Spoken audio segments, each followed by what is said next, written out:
आज आपण खरं म्हणजे अनेक चांगल्या गोष्टी या ठिकाणी केलेल्या आहेत. प्रत्येक जिल्हाधिकाऱ्याने काही ना काही वेगळं केलेलं आहे आणि म्हणून या सगळ्या गोष्टी नीट करण्याच्या दृष्टीनं मला असं वाटतं की आपले जे सगळे विभागीय आयुक्त आहेत अशा 6 विभागीय आयुक्तांचे राजेश कुमारजी मला असं वाटतं 6 गट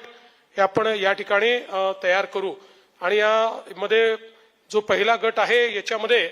आपण एक विभागीय आयुक्त छत्रपती संभाजीनगर यांच्या अध्यक्षतेखाली आपण एक गट तयार करू. या गटामध्ये आपण आपण ज्याचा उल्लेख मगाशी केला की जिल्हाधिकाऱ्यांच्या अध्यक्षतेखाली सर्व समित्यांची यादी तयार करणे, त्यातल्या ज्या समित्या कालबाह्य झाल्या आहेत त्या रद्द करण्याची शिफारस करणे, आवश्यक समित्यांची यादी तयार करून जसं आपण सांगितलं त्यातल्या ज्या समित्यांचं एकत्रीकरण करता येईल त्याचं एकत्रीकरण करणे, त्याचा प्राधान्यक्रम ठरवणे म्हणजे मस्ट आहे जे टाळताच येणार नाही अशा प्रकारचा त्याचा एक प्राधान्यक्रम उतरत्या क्रमानं तो ठरवणं आणि काही समित्या या उपविभागीय अधिकारी किंवा तहसीलदारांच्या अध्यक्षतेखाली आपल्याला करता येतील का अशा प्रकारे थोडं, कारण 200 समित्या म्हटल्यानंतर रोज एका कमिटीची मिटिंग घेतली तरी देखील ते जवळपास अशक्य अशा प्रकारचं आहे